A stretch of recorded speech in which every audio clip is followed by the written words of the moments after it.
Welcome to the Rainbow Gateway Oracle. Virgo, what's going on?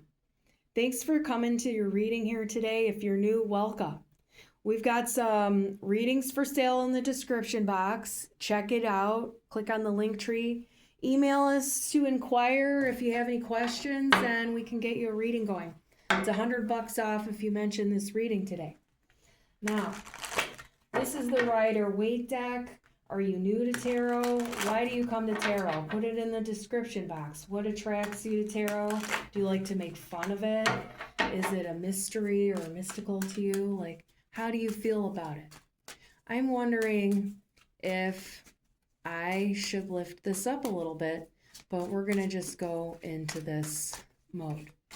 Sometimes, we can start things a little bit too soon, like even like a fraction too soon. I got the Seven of Swords coming out of here. Now I'm going to take this, but not these other cards underneath. That's too many. Now, ooh, Seven of Swords and the Moon. Now this is something that has to do with emotional manipulation and a lot of real savage backstabbing, a lot of real underhanded sabotage. And this is coming through for someone you're here to find out about a partner of yours in business, and also they're your side person, but not out loud on the side person, kind of. You have a thing for him, in other words, but you have gone there with him in bed a number of times. So that's what I'm getting here. Now, they're a real vicious human being and have a fuck ton of sex partners. And I'm telling you, like, a fuck ton. And it's really toxic. And I want you to know that you don't have to have a person like this in your life. They're your business partner, and you've known them for years, and you don't realize how disturbed and how gross they are on the inside. They're a real, like, Ted Bundy type, though they're not a murderer. But the thing about it is everybody loved Ted Bundy, and, he's a serial killer. This person is, serially psychologically savage, though. Like, they're not killing people, but their emotional abuse, their psychological manipulation and stuff is really brutal. And I don't want you to be hurting yourself in this connection anymore. Like, you think maybe you would leave your main squeeze for this person, and you've been mulling it over for a long time but haven't decided to do that. But what you would really benefit from is to cut them both loose and then move to a different town that you've always wanted to live in. And that's what I recommend. Cut them both loose, get what's yours. Don't be savage to them, all right? Don't take anything out on them. Be fair. But don't breadcrumb yourself either. Make sure you get what's yours. These individuals in your life have been savagely abusing you emotionally for too long. It's time for you to get out. You have the strength to do this. And the Sun card here, this is the happiest card in the deck, they say. And I want you to know that this has to do with courage. It has to do with your utter brilliance in life. It has to do with your solar plexus. It has to do with your bravado, your confidence, your creativity. You are so amazing as a human being. And your heart is bigger than China, okay? Or Texas or whatever, It's huge. And it's like these kind of people leech onto you, and you don't realize what they do to you but at the same time, you know it and know it and know it and know it and know it. It's hard to admit it to yourself. Now, it's not your fault that you fall victim to these motherfuckers because they're so manipulative and they're Dr. Jekyll, Mr. Hyde archetypes. Everyone sees them as the best person, they're charismatic and all that kind of stuff and popular, and they're controlling, they're snaky, they're fake, fake, fake. There is nothing real about them. Their whole entire persona is, they mimic you and then, reflect yourself back to you. So then it seems like you have stuff in common, but really they're just copycatting you so that you like them. So you think you have stuff in common and that you're more connected than you really are. You have a super, soul bond with them, but soulmates aren't always good because there's dark souls out there. You don't want these dark souls in your life. Just because you have this soul bond to someone doesn't mean that it's a good one. And, we can cut those soul bonds in this lifetime, and that's what you need to do here.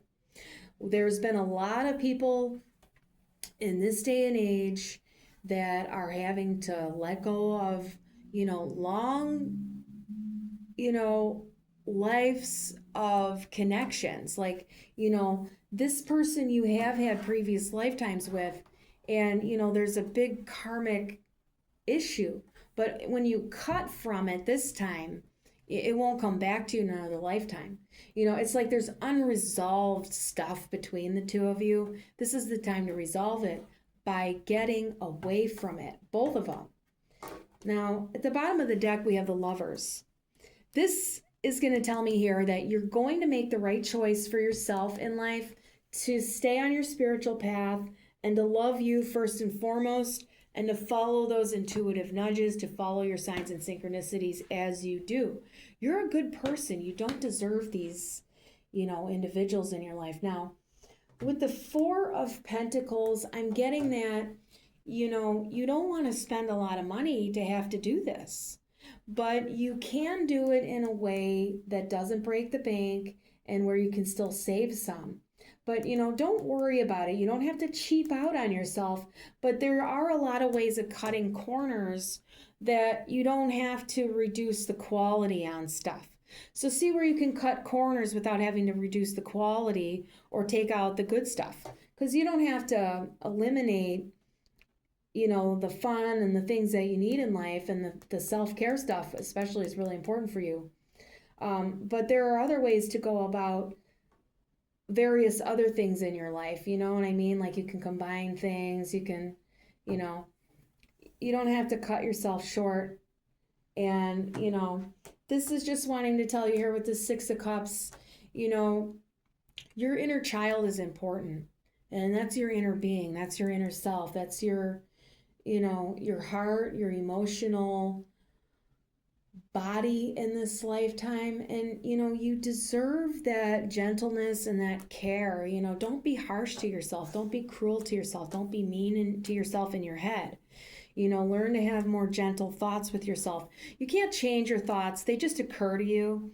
But when you witness them as being cruel, you can just take a deep breath and just have the intent to see that the universe bring you kinder thoughts for yourself. You just have to set that intent.